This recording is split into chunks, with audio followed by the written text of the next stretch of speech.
এগুলা কচুর মুতা। এগুলা আমি ইলিশ মাছের মাথা দিয়ে ঘন্ট করে দেখাবো আজকে। দেখো এটা আমরা আমরা আমি এইভাবে ছুলে নিয়েছি।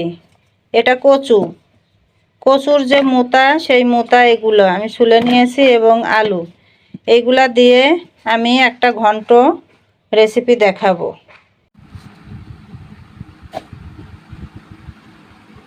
দেখো যে কচুর মোতা দেখালাম, সেই কচুর মোতা দিয়ে আজকে আমি ঘন্ট করে দেখাবো। এখানে পেঁয়াজ আছে, মরিচ আছে এবং রসুন আছে, কুচি করে ধুয়ে নিয়েছি, সেগুলো দিয়ে দিলাম। দেখো এর মধ্যে এই কচু আর দেখো ডুমো করে রেখেছি আলু।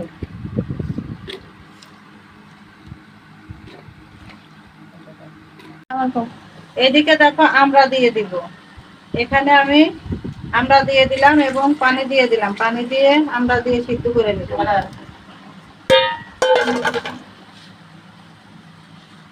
লবণ দিয়ে দেবো স্বাদ অনুযায়ী।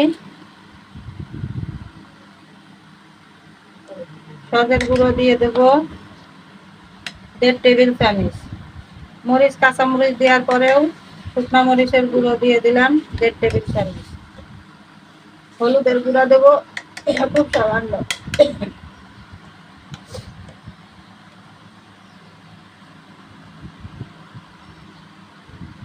জিরা বাটা দিয়ে দিলাম 1 টেবিল চামচ।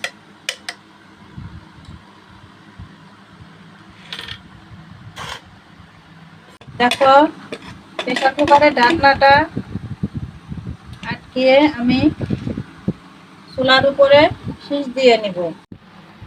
চুলার উপর দিয়ে দিলাম। দেখো 6 থেকে 7টা সিটি মেরে তারপরে আমি ঘন্টটা করে দেখাবো দূর থেকে। দেখো যে কচুটা আমি সিদ্ধ করে নিয়েছি, সেই কচুটা এখন আমি ঘন্ট করব। কড়াইয়ের মধ্যে তেল দিয়ে দিয়েছি। এর মধ্যে দেখো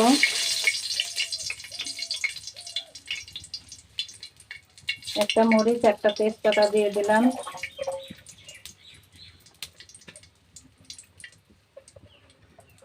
এবং রসুন দিয়ে দিলাম।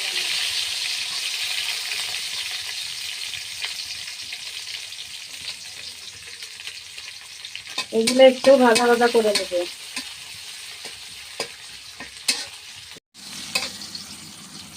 এবার দেখো পেঁয়াজটা লাল হয়ে গেছে। ইলিশ মাছের শুকনা লেজ এবং মাথা দিয়ে দিলাম।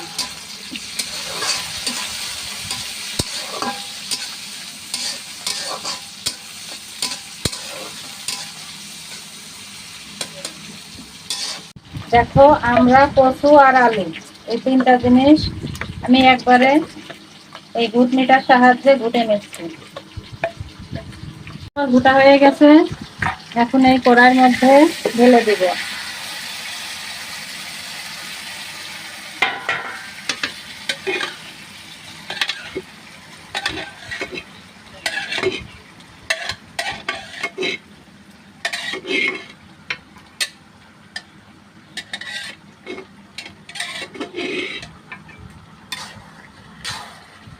এই পর্যায়ে আমি একটু পানি দিয়ে দিব।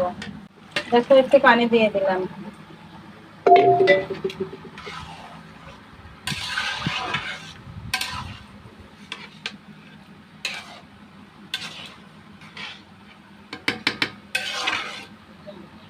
দেখো এখানে একটু হলুদের গুঁড়ো ব্যবহার করলাম,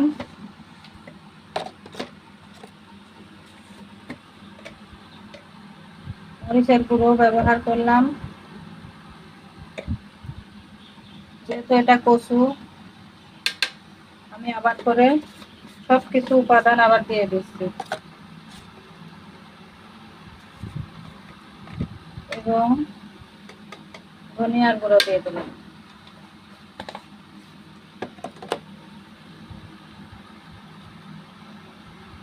এখানে একটু জিরা বাটা দিয়ে দিলাম,